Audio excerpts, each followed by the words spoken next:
the annual Forbes World's 100 Most Powerful Women. Some big names dropped from this year's list, but there are some newcomers.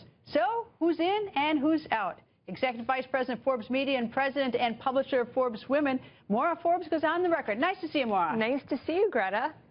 Okay, looking at the list, I couldn't help but notice 2011, 2012, 2013, 2014, 2015, and again this year, #1, Angela Merkel, Chancellor of Germany. Why? Merkel has been in the top spot for 10 out of the past 11 years she's been on the list. She not only oversees the 4th largest economy in the world, but she defies and overcomes all the existential political and economic crises that the Eurozone faces, whether it be the Greek debt crisis or the immigration crisis. What's extraordinary is that she's been able to maintain this power, which only grows year over year. All right, one of the big surprises, well, actually maybe it isn't so much a surprise, is that the president of Brazil, actually I should say now the former president of Brazil, she has been on this list a number of times, and now former President Rousseff gone.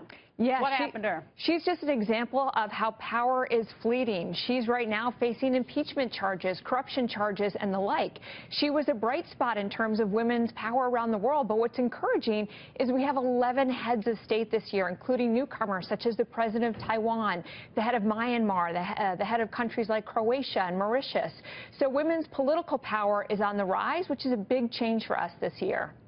I love to see Melinda Gates on this, because here's a woman who has worked. She has her own career herself. She's very successful in her own right, but of course married to Bill Gates, and she has done so much with the wealth in that family. Tell me why she's on the list. She has extraordinary power. She's someone who's revolutionized philanthropy. Last year, the Gates Foundation gave away over $4.2 billion, almost $37 billion since the foundation's inception. But it's not just about writing a check. It's about revolutionizing philanthropy, transforming how people give, and the way that the aid and philanthropy will forever be done around the world. Elizabeth Holmes, who at least was a very wealthy woman, I think worth $4 or $5 billion, suddenly worth nothing, and she's gone. What happened to her? She is. Holmes was the youngest self-made female billionaire in the world as the founder of the blood testing company Theranos. What a difference a year can make. There's been huge questions around the validity of the science, the efficacy, whether people can trust the company. She's facing major investigations.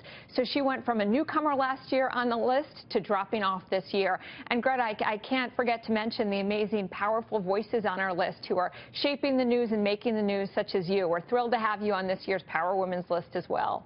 Well, I'm flattered and always happy to be on it. It's always been fun for me. As I say, I'm flattered, but I'm very lucky to have this platform here at the Fox News Channel, which is the goal is to use it effectively as I can, and I hope I do that. Anyway, more of the list is fun. There are also some I should mention. Ellen DeGeneres is on it again, and a lot of other. Angelina Jolie is on it. Beyonce is on it. So there are a couple of people in entertainment who likewise have used their platform. So it's always exciting to see the list every year. Thank you very much for joining us, Moira. Thanks, Greta, for having me.